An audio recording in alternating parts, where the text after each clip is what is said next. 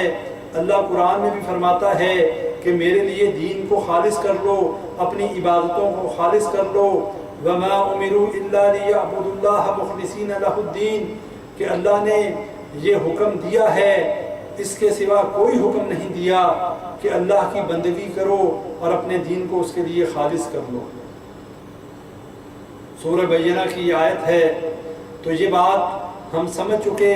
کہ ہر قسم کی دعا، وہ چاہے دعائے عبادت ہو یا دعائے مسئلہ ہو، صرف اور صرف اللہ سے کی جا سکتی ہے۔ اللہ کے علاوہ کسی سے کسی قسم کی دعا نہیں کی جا سکتی۔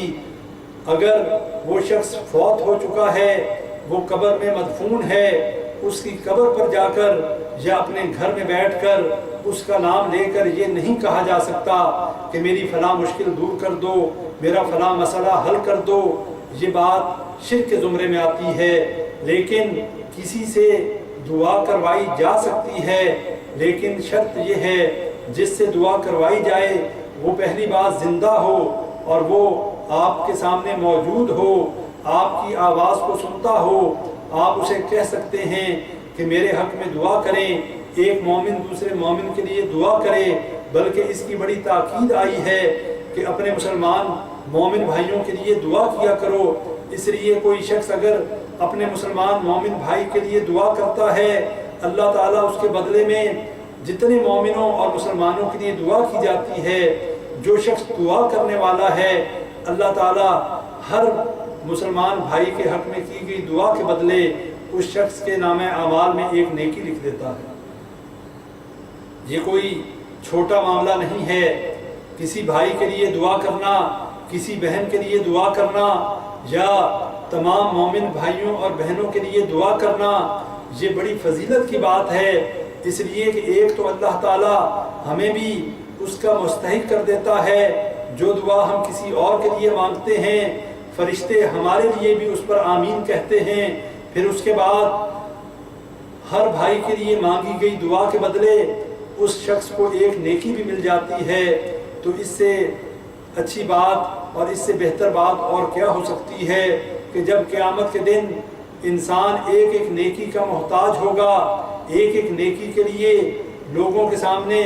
دستے سوال دراز کرے گا۔ آج ہمیں وہ نیکیاں حاصل کرنے کا ہمارے پاس موقع ہے۔ اس لیے بھائیوں، اپنے مسلمان بھائیوں کے لیے، بہنوں کے لیے زیادہ سے زیادہ دعائیں کیا کریں، اور پھر دعا کے لیے یہ بھی ذہن میں رکھیں کہ یہ دعا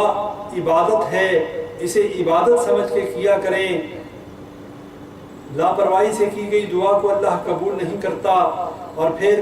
ایسی دعا کہ جو قطع رحمی کی ہو، جس میں اپنے لیے کوئی ایسی چیز مانگی جائے کہ جو شرعاً ناجائز ہو، ایسی دعا بھی اللہ قبول نہیں کرتا۔ اللہ اس شخص کی دعا قبول کرتا ہے جو خالص اپنی کنسنٹریشن کو اللہ کی طرف مرکوز کرتے ہوئے اللہ سے دعا کرے، اور پھر اس کے بعد اس کی دعا قطع رحمی کی نہ ہو۔ کسی مسلمان بھائی سے، کسی رشتہ دار سے قطع رحمی والی دعا جو ہے وہ اللہ قبول نہیں کرتا۔ اور پھر اس کے بعد یہ بات بھی ذہنوں میں رکھ لیں، لیس شیء اکرم علی اللہ من الدعاء، اللہ تعالیٰ کے ہاں دعا سے زیادہ عزیز ترین کوئی چیز نہیں ہے۔ اسی طرح دعا کو مومن کا ہتھیار بھی کہا گیا، الدعاء سلاح المؤمن وعماد الدین ونور السماوات والارض، دعا مومن کا ہتھیار ہے، دین کا ستون ہے اور زمین و آسمان کا نور ہے۔ یہ بات بھی آپ بھائیوں کے ذہنوں میں رہنی چاہیے۔ اللہ تعالیٰ دعا کرنے والے سے بڑا خوش ہوتا ہے، اور جو شخص اللہ سے دعا نہیں کرتا اللہ ایسے شخص سے ناراض ہوتا ہے۔ ابن عباس رضی اللہ تعالیٰ عنہ فرماتے ہیں کہ افضل ترین عبادت دعا مانگنا ہے، افضل العبادت الدعاء، وقرأ وقال ربکم ادعونی استجب لکم۔ ابن عباس رضی اللہ عنہ نے فرمایا کہ نبی صلی اللہ علیہ وسلم سے روایت کرتے ہوئے کہ افضل العبادت الدعاء، کہ افضل عبادت جو ہے وہ دعا ہے۔ اور پھر قرآن کی یہ آیات تلاوت کی، وقال ربکم ادعونی استجب لکم، کہ تم رب اللہ تعالیٰ فرماتا ہے کہ مجھ سے مانگو میں تم سب کی دعا قبول کروں گا۔ تو بھائیوں یہ بات ذہن میں رکھیں، زیادہ سے زیادہ اللہ سے دعائیں کریں، اور اپنے بھائیوں کی اصلاح کے لیے انہیں یہ بات بھی بتائیں، اللہ کے علاوہ کوئی اور نہ تو مشکل کشائی کر سکتا ہے، نہ کوئی حاجت روائی کر سکتا ہے، نہ کوئی دعاؤں کو قبول کر سکتا ہے۔ صرف اور صرف اللہ تعالیٰ ہی جو ہے وہ ہماری مشکلیں بھی دور کر سکتا ہے، ہماری دعاؤں کو قبول کر سکتا ہے۔ اللہ سے دعا کریں اللہ تعالیٰ ہمیں صحیح معنوں میں عقیدہ توحید کا فہم نصیب فرمائے، اور جب تک ہم زندہ رہیں اسلام پر زندہ رہیں، جب ہمیں موت آئے اللہ تعالیٰ مرتے وقت ہمیں کلمہ نصیب فرمائے۔ جتنی باتیں قرآن و حدیث کی روشنی میں آپ بھائیوں کے سامنے رکھی گئیں، جتنی بھی باتیں صحیح تھی وہ اللہ کی طرف سے تھی، اور جو کوئی غلطی ہوئی ہے وہ میری طرف سے اور شیطان کی طرف سے ہے۔ اللہ تعالیٰ معاف فرمائے۔ ربنا تقبل منا انک انت السمیع العلیم وتب علینا انک انت التواب الرحیم۔ سبحان ربک رب العزت عما یصفون وسلام علی المرسلین والحمد للہ رب العالمین۔ تمام بھائیوں کے لیے دعا کریں، بہنوں کے لیے دعا کریں۔ اللہ تعالیٰ تمام بھائیوں اور بہنوں کو ہر قسم کی بیماری سے شفا عطا فرمائے، تمام بھائیوں اور بہنوں کے لیے اللہ تعالیٰ آسانیوں کا معاملہ فرمائے، اور ہماری اولادوں کو اللہ تعالیٰ نیک بنائے، ہماری دینی اور دنیاوی پریشانیوں کو دور فرمائے، ہماری جسمانی اور روحانی بیماریوں کو دور فرمائے، اور جتنے بھی ہمارے مسلمان بہنیں اور بھائی، جتنے بھی ان کے آباء و اجداد اہل ایمان اس دنیا سے جا چکے، اللہ تعالیٰ سب کو جنت الفردوس میں جگہ عطا فرمائے، ہمیں اس حالت میں اس دنیا میں زندہ رکھے کہ ہم اللہ کے فرما بردار بندے ہوں، اور جب اللہ تعالیٰ ہمیں اس دنیا سے لے جائے تو ہمیں ایک مسلمان مواحد کی حالت میں اس دنیا